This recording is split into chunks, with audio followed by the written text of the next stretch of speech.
So Got it. greetings, friends and followers. This is Nurses Talking, and I am Del Barzi. And as always, if you like what you see and hear, subscribe, leave us a comment, let us know what you think. So today I'm talking with Krystal Davis. Krystal is a registered nurse and a travel blogger. So she's a Detroit native. She's worked as an ICU nurse. She has experience in the aesthetic nurse industry as a nurse injector.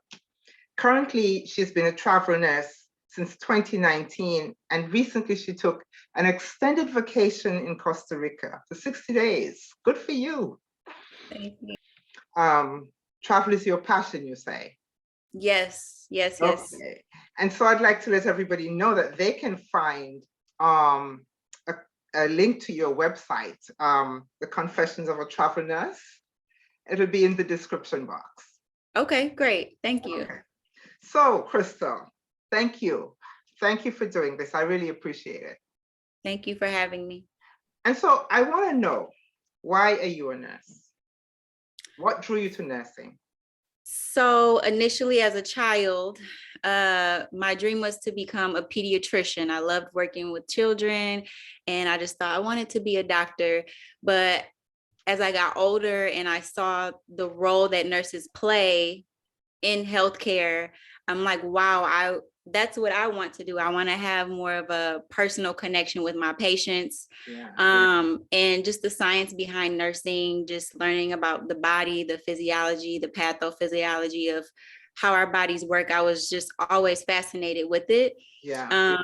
And just also knowing like the flexibility with nursing, there's so many different avenues. You know, I love children. So I thought, oh, I can be a pediatric nurse. Then I did my clinicals and found like, oh, I think I like the geriatric population. So I'm going to stick with the geriatric population, but there's like so many different avenues of nursing. So I just felt like that was a better route for me to go rather than the doctor route. Well, I'm glad you did. So I was going to ask you what areas you've worked in, but you just told me. And so you're going to stick with geriatrics, you said? Yes. So when I first entered the field of nursing, I started as like a student nurse prior to graduating, and I was a student nurse on an ICU unit. And prior to graduating, my manager, she offered me a position in the ICU, which was intimidating for me because it's high acuity, but I loved it. I was in a neurosurgical unit, ICU unit, and I applied, I stayed there as a staff nurse, and that was essentially my first job as a registered nurse. But I've primarily worked in ICU. That's been mainly my career. That's all I know. But I also ventured off into other avenues of nursing. So I love beauty. I love skincare. So I took a course in California with a cosmetic physician, and I got my certificate as a nurse injector. So administering Botox and filler, also doing other skin treatments like microneedling and things of that nature. So like nursing aesthetics versus an esthetician, our roles are different. With my medical background, I can do more invasive treatments under the supervision of a physician, of course. So one of my traveling assignments, I was working in San Diego and I was applying to different aesthetic offices, and there was an office in Beverly Hills and she hired me. And I wanted the position so bad that I accepted the position, and on my days off, I would drive from San Diego, California to LA.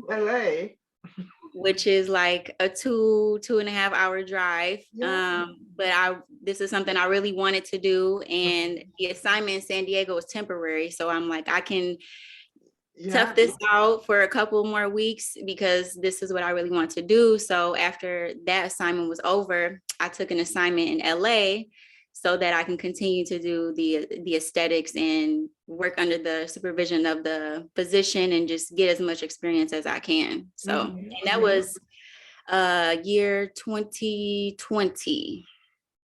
I see. I see. And also well, that's part of your traveling.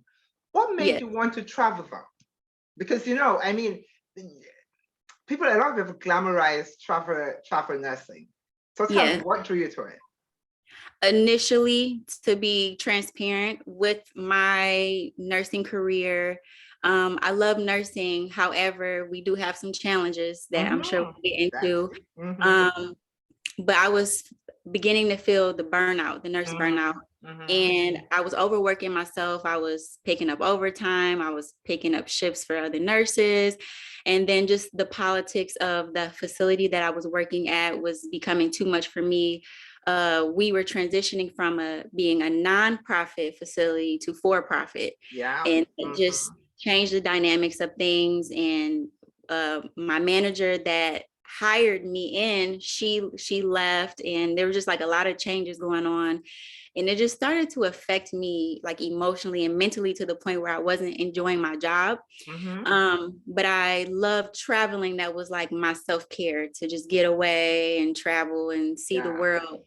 And I guess I did some research and I found out the entire concept of travel nursing. And I'm like, wow, like maybe this will give me the spark that I need to give me that boost in my career.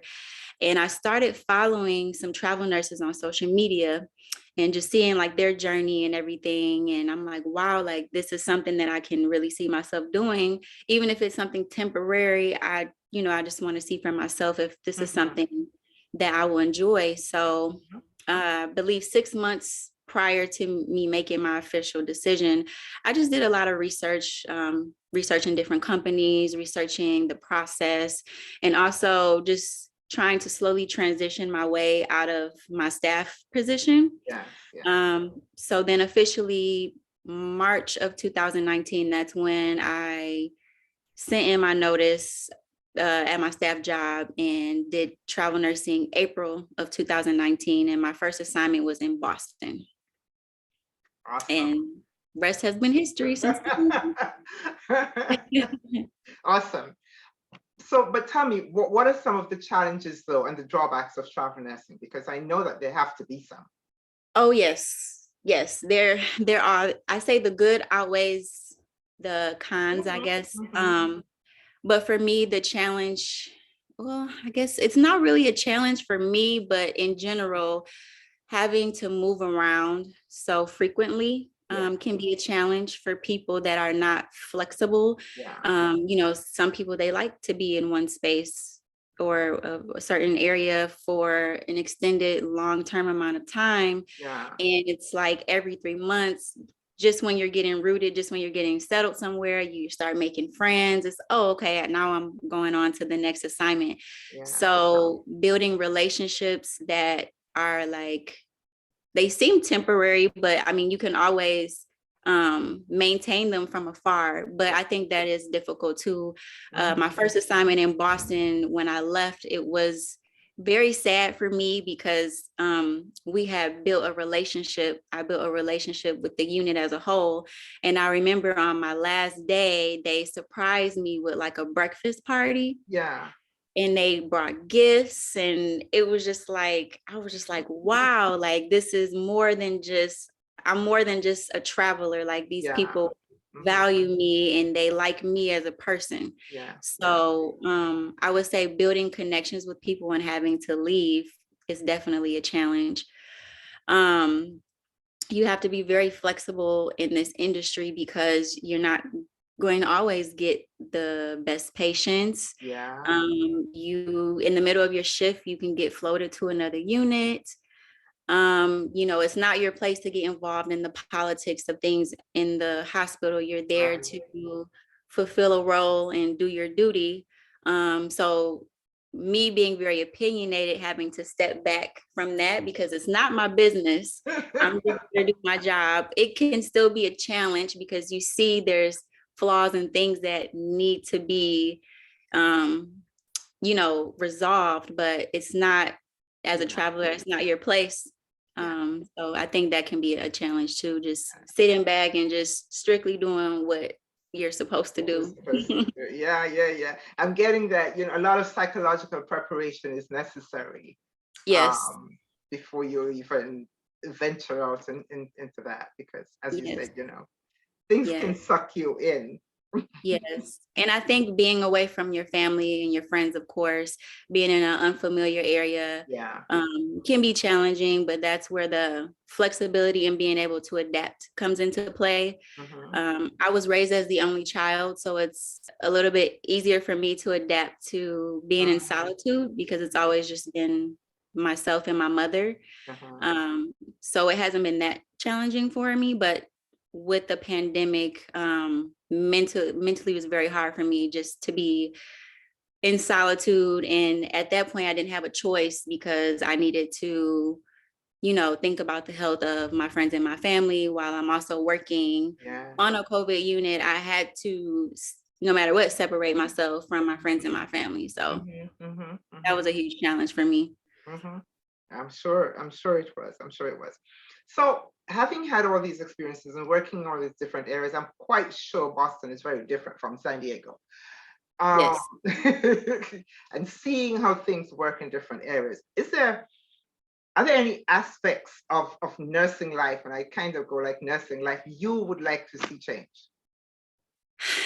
Yes, in a perfect world. I would love to see like the profession of nursing as a whole, um, be treated with more value. We're very valuable, and people say, oh my goodness, you're a nurse. Like, that's so valuable. We're the most trusted health profession. However, we like action wise, it's not adding up It doesn't to, translate, huh? yeah, it doesn't translate to what people are saying. Hmm. And I think this pandemic has definitely put things into perspective of just how unstable the foundation Yeah. is, especially in the healthcare of the hospitals. Instead of actually getting to the root of the problems, or actually listening to the voices of the nurses, everything is so like for profit and customer service, and we're not getting to the root of short staff and unsafe ratios, and actually throwing in new nurses into these Yeah. specialties that are not experienced, but because the pandemic and we need help, we're going to get you in where we see fit. And it's at the end of the day, the patients suffer, and they are the priority. They're the priority here. So I would love to see just the profession of nursing have more value. Like, nurses need to not just hear that we're valued, we need to feel valued, because we want the profession to maintain that expectation, right? So I just feel like overall the value of nursing is very important. And also, veteran nurses not eating their young, um, because it's still a thing. I went through it as well as a younger nurse, and although I only have 6 years of experience, there's been times during my traveling career where the charge nurse will ask me to precept one of their, new grads. And I take that as an honor because I was in their shoes before. And I would never want to make them feel intimidated or afraid, or like they can't, do the things Yeah. that other nurses are doing, because we've all been there. We've all been there. So I would like to see more support within the nursing community as well. Hmm. Hmm. Hmm. I absolutely hear you. I absolutely hear you. I also think one of our challenges that adds to the thing is that, when you go to nursing school, you're thinking of being a nurse, and you're Hmm. educated to be a nurse. Hmm. And healthcare, I think nursing education is not keeping up necessarily. And I'm not saying it's a bad thing, it just hasn't caught up with the kind of changes in healthcare. Healthcare Hmm. has become corporate. Yes. Healthcare is totally corporate. We don't have a corporate mindset. Mm-hmm. And so, you know, you come out of school or whatever, with one headspace, and all of a sudden you're expected to behave as though you're part of a corporation, and it's like, it's a huge divide. Yes. It's a huge divide, and I don't know how. I think that we're not going to be able to change the nursing thing if somewhere along the way we don't include and prepare nurses for the fact that healthcare is totally corporate these days. Yes. Somehow, Unfortunately. yeah, yeah. Somehow we have to work as caregivers within a corporate setting, Mm-hmm. and that's really hard for us. Mm-hmm. So, what advice would you give to someone who wants to be a nurse? Um, this is probably cliche, but I resonated with it so much. Um, don't give up and don't allow other people to determine your journey. Yeah. And I say that because I've gone through some obstacles trying to get through nursing school, even prior to nursing school when I was in high school. Yeah. Some of my grades were not the best, kind of like in the average Yeah. Mm-hmm. realm there. And at the time I was going to a dual enrollment high school. So I was also taking college courses at a Okay. community college. Mm-hmm. And my community college advisor, she saw my grades and she basically just tried to discourage me and just said, you're not good enough to get into a nursing program. And I think that you need to explore other options. So she gave me pamphlets of other career paths like social work and things of that nature. And when I went home, I cried like a baby because I felt embarrassed. I've almost felt disrespected because I'm like, as my advisor, you're supposed to at least encourage me to Yeah. get better We grades. how to get to this point where, yeah. You're completely just saying, okay, forget about your dream. You need to like go to plan B. Mm-hmm. But I didn't let that discourage me. I continued to, improve my grades and I continued to apply to different programs. And I was actually accepted into a direct nursing program. So I didn't have to take any prerequisites or anything of Right. that Mm-hmm. nature. And it was a 4-year program and I finished my 4 years. I passed my NCLEX exam on the first try. So I just think back like, what if I didn't have the self-confidence Mm-hmm. to continue to go on to my journey and I listened to Mm-hmm. her, I wouldn't be where I am today. Yeah. Yeah. I know. I know. There are always those people in our life. Mm-hmm. And so, well, I have two questions. Let me see, which one am I going to ask you first? I'm going to stick with the nursing one first. Okay. I'm trying to collect these words, Krystal, and I want to know, basically, I really want to know what we think of ourselves. So if you had to describe the most essential quality of a nurse in just one word, what would that word be? For me is empathy. Empathy. Okay, that's your word. Mm-hmm. I think it's very essential because as you mentioned,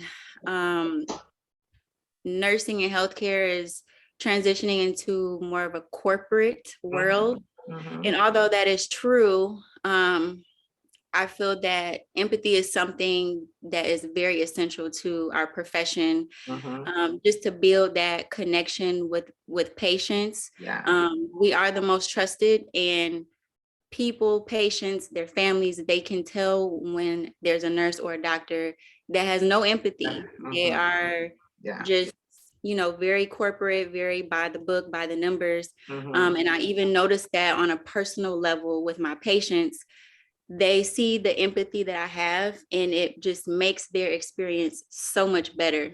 Yeah. And I think that's what nursing is about. Even if they have a chronic illness that cannot be treated, empathy can make or break the last day of their Yeah. lives. Yeah. So Indeed. Indeed. Absolutely. Indeed. So I know your passion, your other passion is traveling and travel blogging. So tell me about this. yes. So I started travel blogging officially last year around my birthday in August. So I've been traveling for years, and I take photos and videos, but I never like pursued blogging until last year, because for me, traveling is fun. It's not something that I'm doing like for money or for recognition. It's something that truly fulfills my spirit. Yeah. But then I started having people ask questions about like traveling, and wow, like I would really love for you to help me book a vacation, and just asking a lot of questions related to travel. And I enjoy that. Like I take pride in people confiding in me about traveling. And I like to educate. Like one of my favorite parts of nursing is educating people on their health. So in a sense, with traveling, I'm still educating, but it's just in a different profession or specialty. So then this idea just popped up, like, wow, how about I start recording and writing my experiences? Because I also like to write. I was a great writer in school. So I'm like, let me just tap back into my love for writing and telling my story. So I created my website, and that's when I started blogging last year. And I've been doing it ever since then. And now I'm trying to be more present on social media, like on Instagram and things of that nature, just to be more present and kind of get my name out there. But I love it, and it makes traveling more fun, because now I kind of have a purpose. Like not only am I traveling because I love it, but I have a story to tell, and people look forward to reading my story. Yeah. And I see that you have a wellness retreat coming up. Yes. Well, talk to me about it. So how this came about, last year I went on a women's wellness retreat in Costa Rica, and it was like a glamping experience, and it completely changed my life. Definitely needed that mental break from working in healthcare. And I kind of felt like I had an epiphany moment, especially with the pandemic, just being burnt out and just emotionally overwhelmed from the things that I've seen.